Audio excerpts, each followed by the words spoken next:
Welcome. This is James Corbett of CorbettReport.com. It's the 13th of April 2012, and today we're joined by a Syrian commentator called Syrian Girl. She's a Syrian national who is choosing to keep her identity and her location private for fear of retribution against herself and her family, obviously, understandable.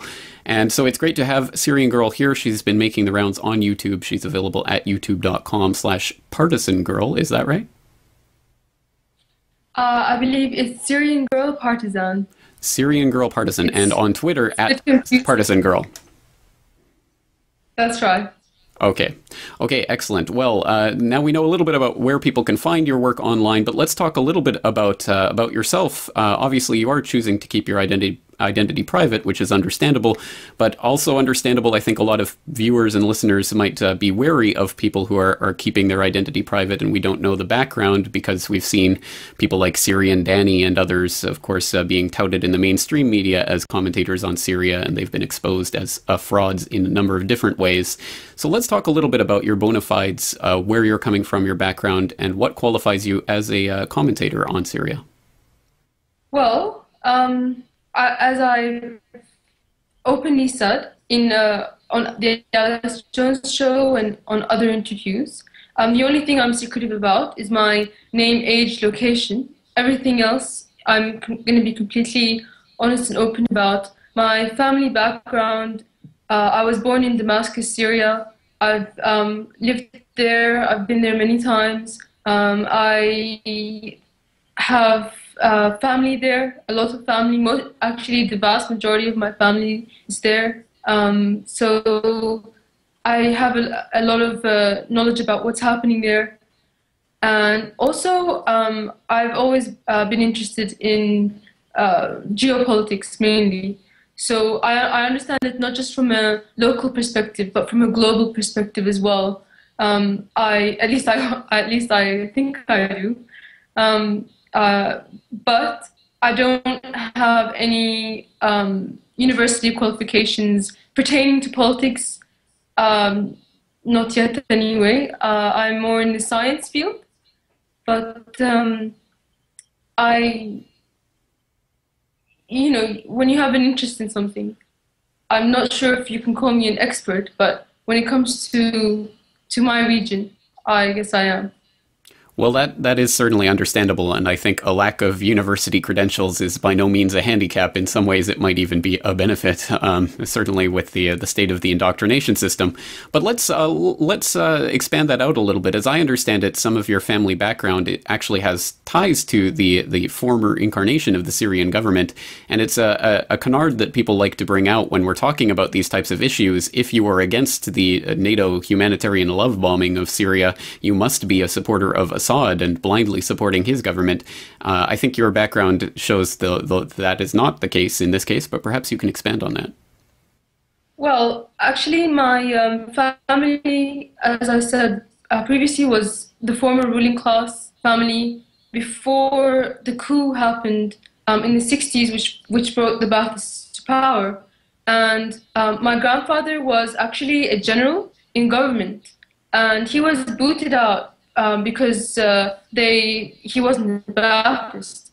So he was a war hero that fought against the French occupation. So he was one of the most highest generals. But after he was kicked out, they also confiscated some of the land that he possessed, and also on the other side of my family, also land was confiscated. So I was brought up to think that the government is corrupt, things like that. But as I grow up and make my own opinions about everything, for some people it's absolutely true, and there is a lot of corruption in the government. I would be the first to say that. And if I was running the country, I would run it differently internally.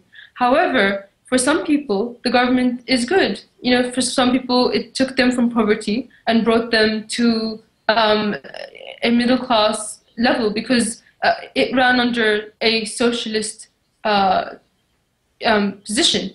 Unfortunately, sometimes people, no matter who the government is, poor people remain so. They remain poor. And for that reason, they can sometimes be taken advantage of, and it's an unfortunate way that the way the world works. But even in these so-called communist countries, people still starve.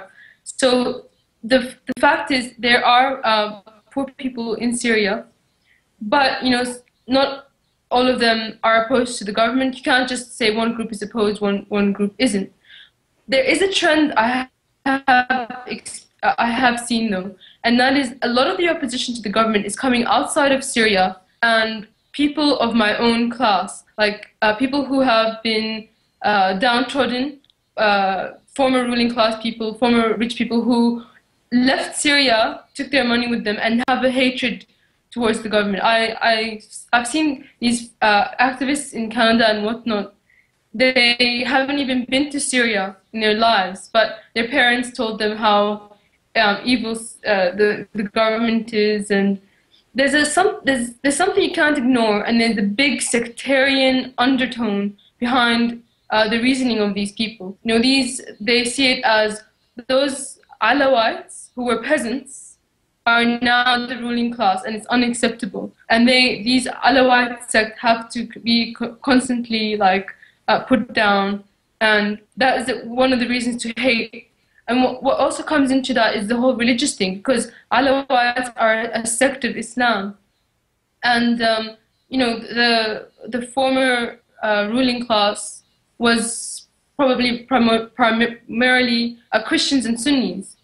So there's this big sectarian thing, and the way you can see that is that they often attack Iran and Hezbollah, which are Shia, which is a sect that's close to Alawis. So they don't even hide it. It's quite out in the open. And they even mention the Alawis this and Alawis that. But in fact, the government, while there may be nepotism amongst the Alawi class, it is a secular government. That's how it runs. It doesn't oppress any one religious group. So while there's, of course, corruption when it comes to money, I think that's evident in a lot of countries.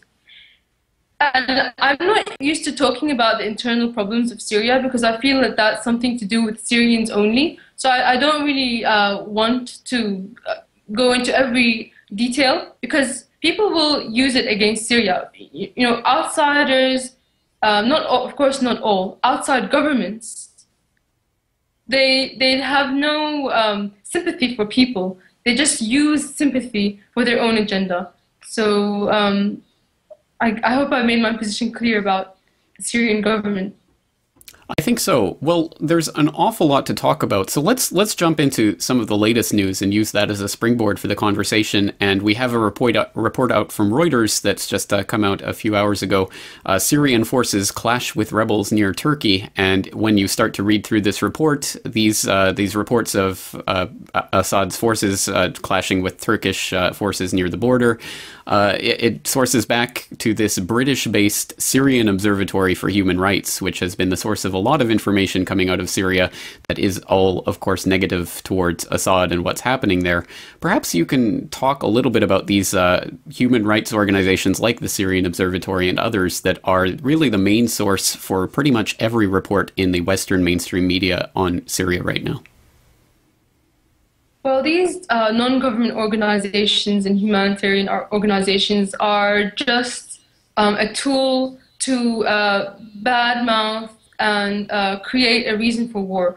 They're not, in fact, humanitarian, and they're partisan. They're not neutral. And you can see even the United Nations Human Rights Watch is not neutral. Everybody says that these organizations are, they have this perception of holiness and caring, but in fact, they're just yet another tool used by governments to attack other countries. And even in the UN Human Rights Watch, some of the top members of that were formerly in the US government. So you can see that, and worked under Clinton, and it's obvious that these people are not neutral. So why would they speak neutrally about Syria? And especially they're not even within Syria, they're outside Syria, like the British Human Rights Observatory. So I don't think there's any credibility that these organizations have. And I think they're heavily funded by George Soros. I know that he funds a lot of NGOs, and he seems to be behind a lot of these colored revolutions we're seeing around the globe. And this is just another one. This time it's Syria. And I wanted to say something, but now. Well, I think that I wanted to get back to the Turkey. Sorry, go ahead. Well, absolutely. Well, let me just bring this in, because I think what the report here about the skirmish along the Turkish border, etc., what these types of reports are pointing to is the fact that since basically the moment that this UN-brokered peace deal went into effect, it seems the media has been looking for any excuse to declare that Assad has already broken the deal, etc., etc., and I think this is just another aspect of that. Let's talk about this UN-backed deal and what it's really seeking to do. I noticed that you have a recent report where you speculate that it might just be a way of biding time so that the opposition can rearm, and it seems that perhaps that might be the case, as unfortunately there's already signs of violence continuing in Homs and other areas. Well, it's exactly right. I agree with your analysis.